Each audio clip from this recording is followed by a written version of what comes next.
하나님은 작은 씨앗을 통해서 지혜를 가르쳐 주십니다. 하나님의 지혜는 작은 것 속에 담겨 있습니다. 그래서 우리가 쉽게 놓칠 수가 있죠. 작은 겨자씨, 작은 미랄, 작은 소자, 또 과부의 두 렙돈,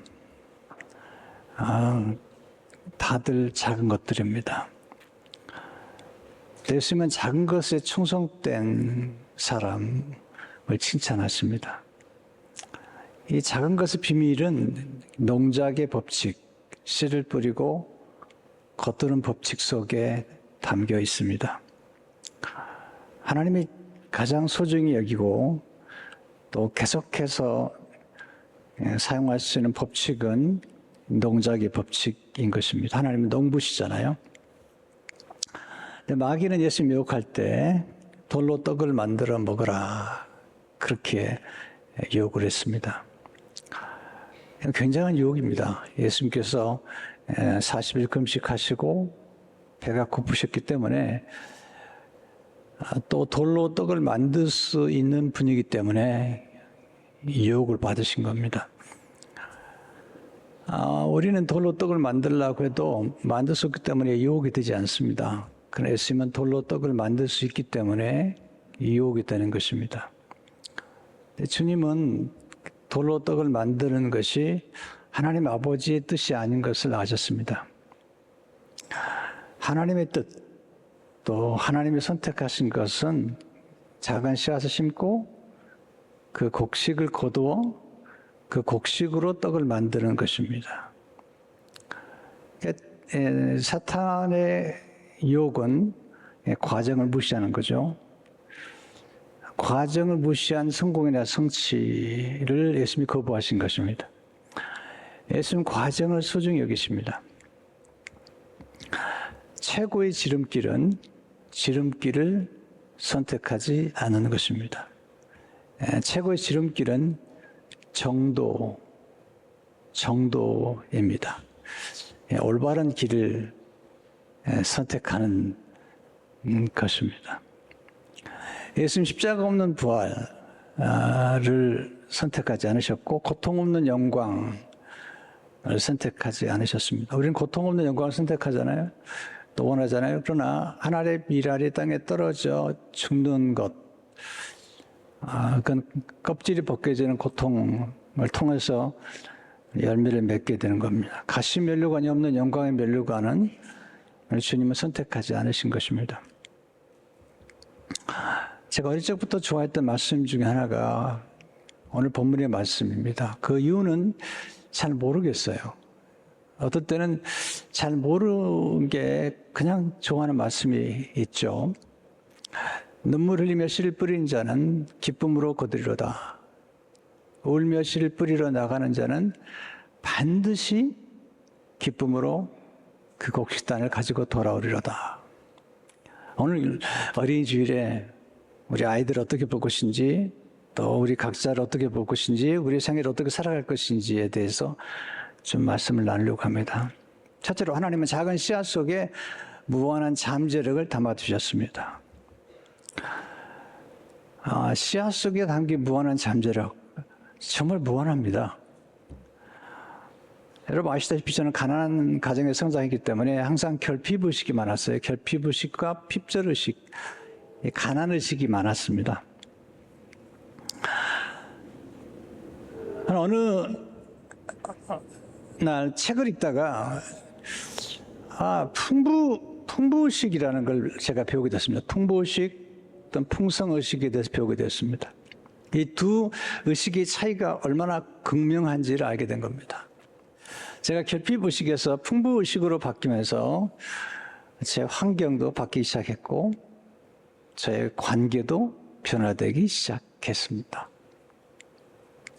여러분, 풍부의식을 가질 때 다른 사람들을 섬길 수가 있고 내가 가지고 있는 것들을 나누어 줄 수가 있습니다. 저는 지금도 이 풍부의식 속에 살아갑니다. 저는 자원이 많다고 생각합니다. 사람도 많다고 생각합니다. 기회가 한 번에 끝나는 것이 아니라 계속 기회는 계속된다고 생각합니다. 나이가 들었다고 한계에 있다는 것은 또 아닙니다. 얼마든지 무한한 가능성이 있는 겁니다. 김영숙 교수님이 105세 나이에 인터뷰하는 것을 들었습니다.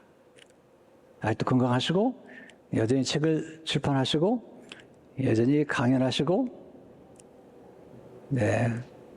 사람들에게 인생 여정을 가르쳐주는 것을 들었습니다.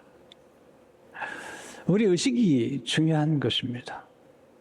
오병이어를 가진 어린아이는 풍부의식이 있었습니다. 자기 도시락을 내줘도 괜찮다는 의식 때문에 수많은 사람들을 풍부하게 만들었습니다. 성경은 우리가 나누어줌으로도 풍성해지는 원리를 가르쳐주죠. 잠언 11장 25절을 보게 되면 구제를 좋아하는 자는 풍족해질 것이요 남을 윤택하게 하는 자는 자기도 윤택하여 지리라. 누가복음 33절 좀 주라. 그리하면 너에게 줄 것이니 곧 후이되어 누르고 흔들어 넘치도록 하여 너에게 안겨주리라. 너에게 헤아리는 그 헤아림으로 너희도 헤아림을 도로 받을 것이니라. 먼저 나눠주는 것입니다. 예수님은 하나님의 나라의 원리를 얘기할 때 작은 겨자씨 하나의 원리를 설명하셨는데 이건 굉장히 중요한 원리인 것입니다.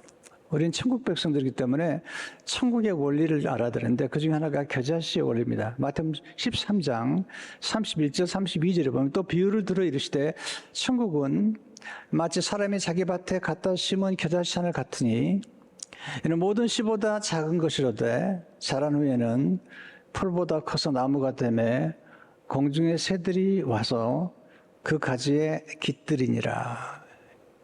작은 겨자씨는 아주 작지만 그대로 두면 하나의 씨앗입니다. 심으면 커서 나무가 되고 공중의 새들이 와서 그 가지에 깃들이는 것입니다. 하나님의 나라의 원리를 따라 사는 사람들은 겨자씨를 심으면서 나무를 보고 그리고 새들의 노랫소리를 들을 수 있는 사람, 이런 사람을 가서 킹덤 비저너리, 하나님의 나라의 원리를 알고 비전을 가졌다고 말할 수가 있습니다. 어린아이가 오병이어를 하는 예수님께 드렸기 때문에 남자분 5,000명, 여기까지 합하면 어린아이가 합하면 2만 명, 3만 명이 먹을 수가 있었습니다. 예수님은 하나님의 미랄을 오셨어요. 그리고 많은 열매를 맺으신 것입니다. 요한복음 12장 24절을 보시게 되면 내가 진실로 너에게 이르노니 하나님의 미리 땅에 떨어져 죽지 않으면 하나 그대로 있고 죽으면 많은 열매를 맺느니라. 저는 씨앗을 묵사하는 걸 좋아합니다. 제게 하나님께서 제 결핍의식을 풍부의식으로 바꾸는 과정에서 제게 먼저 심어준 것은 언어입니다. 성경 읽다가 충만, 풍부, 풍성, 번성, 번영 이런 단어들을 보게 하셨고요. 그 다음에 보게 하신 것은 씨앗입니다. 특별히 수박씨, 검정 수박씨 하나를 심었더니 이따만한 수박들이 여러 개 나오는 겁니다. 근데 이 이따만한 수박 속에 수많은 씨앗이 담겨 있습니다. 자, 이해가 안 되면 호박씨를 설명하겠습니다. 호박을 씹었더니 이렇게 큰 호박 여러 개 나오는 것입니다. 그리고 그 호박 안에는 수많은 호박씨가 담겨 있는 것입니다. 자, 우리가 키우는 자녀들 속에는 무한한 잠재력이 있습니다. 부모의 역할은 뭐냐면 하나님의 눈으로 자녀들의 안에 있는 잠재력을 보고 믿어주고 말해주고 기다려주는 것입니다. 모세가 태어났을 때 사도행전 7장 20절에 이렇게 기록하고 있습니다. 그때 모세가 낳았는데 하나님 보시기에 아름다운지라. 하나님 보시기에 아름답다는 말은 무한한 잠재력이 있는 모세라는 노예 아들 속에 이스라엘 민족을 구원하는 무한한 잠재력이 있는 것입니다. 요셉이 태어날 때 요셉에게는 무한한 잠재력이 있었는데 요셉의 꿈속에는 만민의 생명을 구원하는 그 잠재력이 있었던 거죠. 형제들 미워했어요. 꿈 얘기했더니 근데 아버지는 믿어주었습니다. 이게 창세기 30장 11절의 말씀입니다.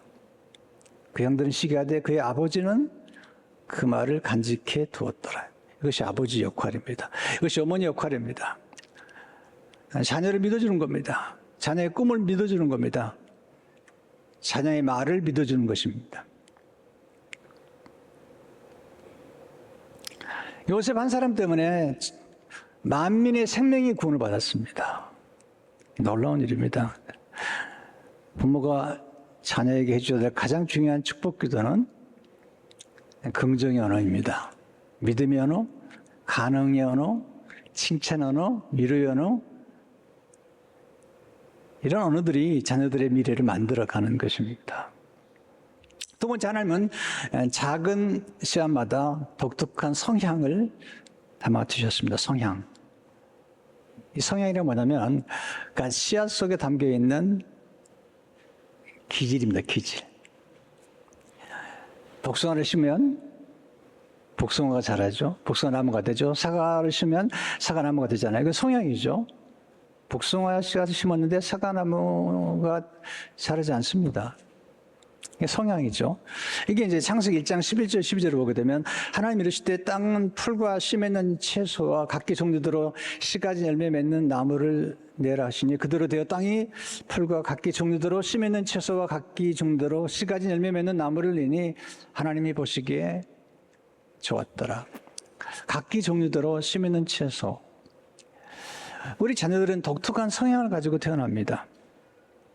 시편 103편 14절을 보게 되면 이는 그가 우리의 체질을 아시며 우리에게 기질이 있잖아요. MBTI랄지 또는 다혈질, 담즙질, 점액질, 우울질 이게 우리 안에 있는 기질들이고 이런 기질들이 좀 섞이기도 하죠. 그 체질을 아신다는 거죠. 체액, 형질. 시편 139편 14절 16절은 내가 주께 감사함은 나를 지으심이 심히 기묘하심이라 주께서 하시는 일이 기이함을 내 영혼이 잘 아나이다. 내가 은밀한 데서 지음을 받고 땅의 깊은 곳에서 기이하게 지음을 받은 때에 나의 형체가 주의 앞에 숨기지 못하였나이다. 내 형질이 이루어지기 전에 주의 눈이 보셨으며 나를 위하여 정한 날이 하루도 되기 전에 주의 책에 다 기록이 되었나이다. 네, 형질. 이게 우리가 가지고 있는 성향인 것입니다. 우리 자녀를 키울 때 자녀들 속에 있는 성향과 기질 또는 재능 건사, 잘하는 것, 잘할 수 있는 것들을 잘 지켜봐야 됩니다. 부모가 할 일은 자녀를 관찰한 중에 자녀가 잘할 수 있는 거랄지 자녀 속에 담겨진 무한한 재능과 또는 은사를 보고 말해주고 키워주고 또 그런 기회를 마련해 주는 것이 중요한 것입니다. 뿐만 아니라 그 위에 말씀의 능력과 성령의 능력이 함께하면 이 잠재력은 극대화되는 것입니다. 요셉 같은 경우에 보면 대단한 잠재력을 발휘하잖아요. 성령이 함께 하시고 저는 요셉을 너무 좋아합니다. 요셉은 인신매매에 팔려갔죠. 형들이 미움당했죠. 역기능적인 가정에 태어나가지고 아버지가 내 여자하고 사는 바람에 배달 형제들하고 살았죠. 형제들이 그를 쫓아냈죠. 신분도 없이 이제 애굽에 끌려갔죠. 학위도 없죠. 뭐 없는 게 많아요. 근데 하나님이 함께 하시고 하나님의 그 안에 있는 재능 그가 일을 잘할 수 있도록 하나님 총무의 일을 잘할 수 있는 리더십과 행정력 이런 것들을 주셨는데 거기에 성령이 함께 하신 거죠. 창세기 42장 38절 39절에 보면 바로가 그 신하들에게 이르되 이와 같이 하나님의 영에 감동된 사람을 우리가 어찌 찾으리려 하고 요셉에게 이르되 하나님이 이 모든 것을 내게 보시니 너와 같이 명철하고 지혜 있는 자가 없도다. 우리는 하나님을 만날 때 우리가 진정한 진면모를 발견하게 돼요. 우리는 우리 자신 잘 몰라요. 또 부모들도 잘 모르는 것 같아요. 근데 하나님을 만나게 되면 하나님을 통해서 우리가 진면모를 발견하게 되죠. 에레미야는 스스로 생각하기를 어린아이를 생각했어요. 하나님께서 에레미야를 부르시자 에레미야는 어린아이가 아니라 여러 나라의 말씀을 증거할 선지자다. 열방의 선지자다. 에레미야 1장 5절 6절을 보게 되면 내가 너를 모태에 짓기 전에 너를 알았고 내가 배에서 나오기 전에 너를 성별하였고 너를 여러 나라의 선자로 세운도라 하시기로 내가 이르되 슬프도소이다 주 여호와여 보소서 난 아이라 말할 줄을 알지 못하였다 하니 하나님 말씀하세요. 너는 아이가 아니다. 너는 열방의 선지자다. 그리고 더 놀라 말씀하세요. 에레미야 1장 8절에 보면 보라 내가 오늘 너를 그의 온 땅과 이와 왕들과 그 지도자들과 그 지상들과 그 땅 백성 앞에 견고한 성읍 세계동 노선벽이 되게 하였은즉 하나님이 그렇게 세우신 거죠.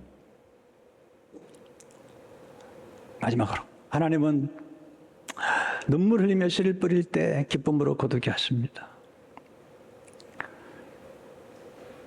소위 말하면 복이라는 건 어떻게 따라오냐면 우리가 눈물 흘리며 씨를 뿌릴 때 복이 따라오는 거예요.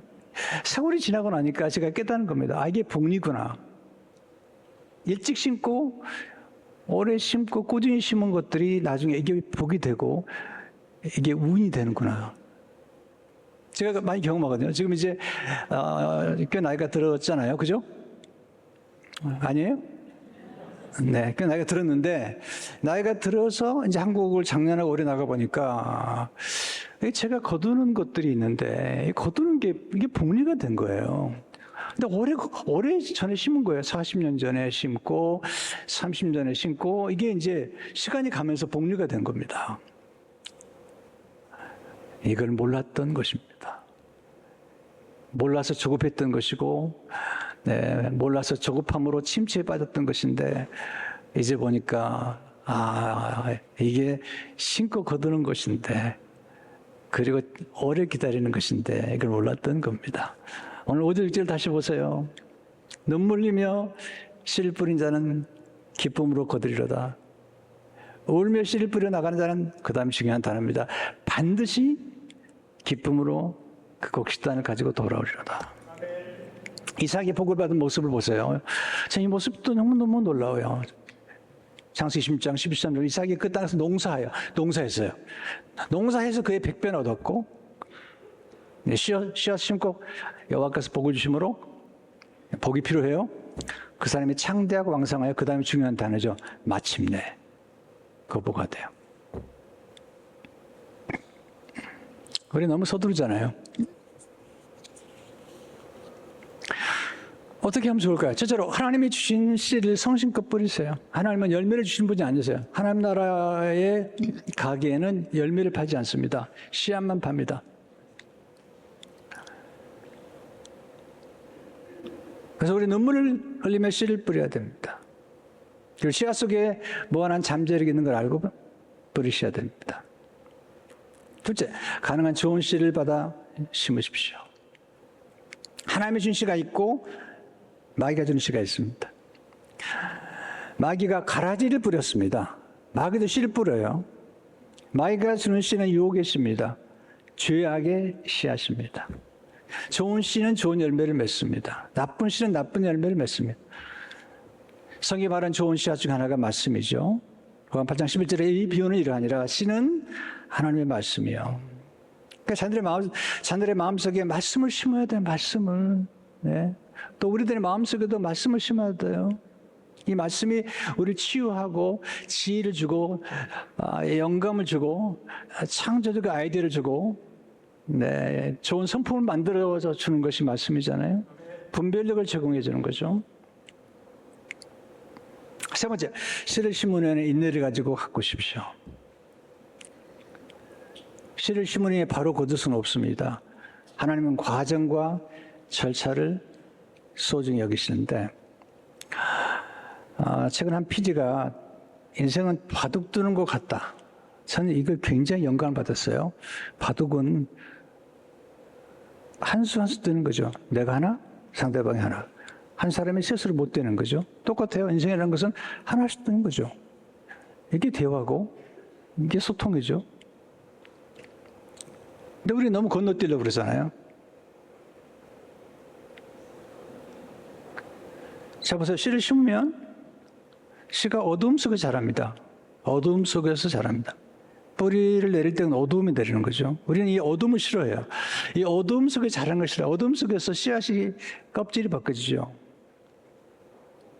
또 우리는 추수하려면 어둠의 과정을 거치고 여름에 뜨거운 태양볕을 이겨내야 돼요. 이걸 우리는 무시해서는 안 되는 겁니다. 이런 책을 쓰고 싶어요. 생명은 어둠 속에 자란다. 자궁 속에 있는 어린아이는 어두운 데 자랍니다. 해저 깊은 곳에 있는 식물은 어둡습니다. 거기 자랍니다. 우리는 이런 과정을 너무 무시하잖아요. 인내, 기다림. 야고보서는 실제로 보게 되면 그러므로 형제들아 주께서 강림하시기까지 길이 참으라. 농부가 땅에서 나는 귀한 열매를 바라고 길이 참아 이른 비와 늦은 비를 기다리네. 두 번이나 길이 참으라. 길이 참아. 놀라운 사실과 약속이 있습니다. 심은 것은 반드시 거두게 하신다는 거예요. 갈라디아서 6장 7절 9절을 보세요. 스스로 속이지 말라. 하나님은 없인 여김을 받지 아니하시나니 사람이 무엇으로 심든지 그대로 거두리라. 자기 육체를 위하여 심는 자는 육체로부터 썩어질 것을 거두고 성령을 위하여 심는 자는 성령으로부터 영생을 거두리라. 우리가 선행하되 낙심하지 말지니 포기하지 아니하면 때가 이름에 거두리라.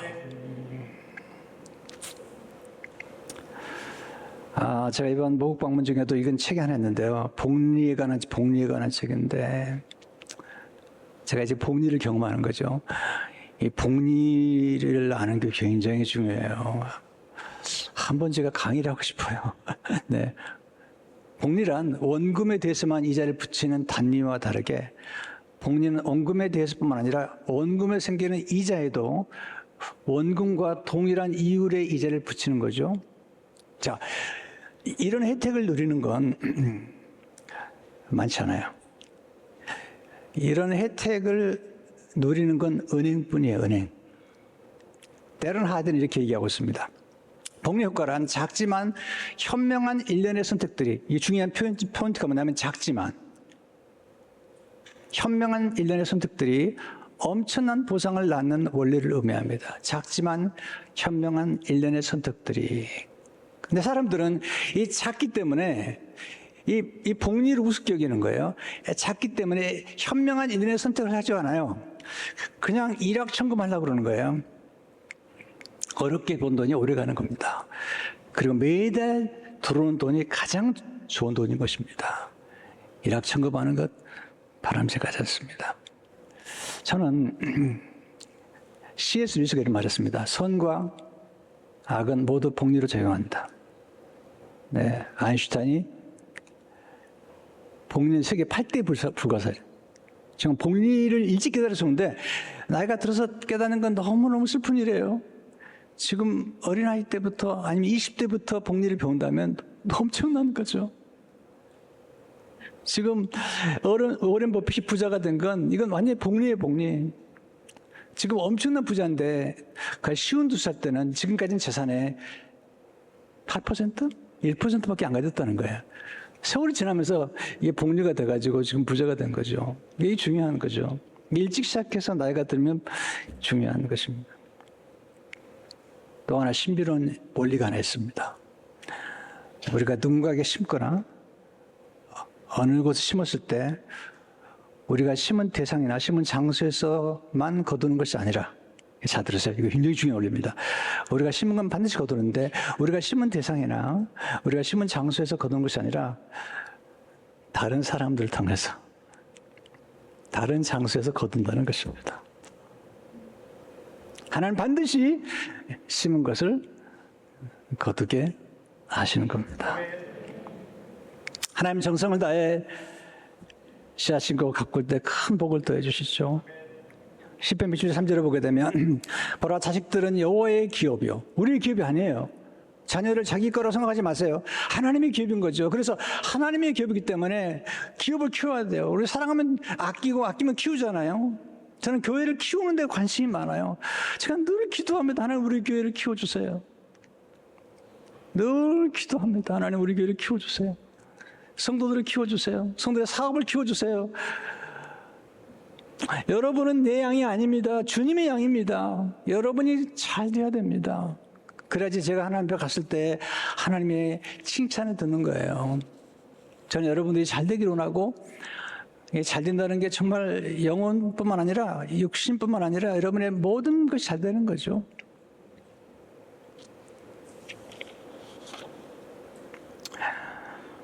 여러분, 일찍 시작할수록 좋습니다. 그리고 꾸준히 하세요. 꾸준히.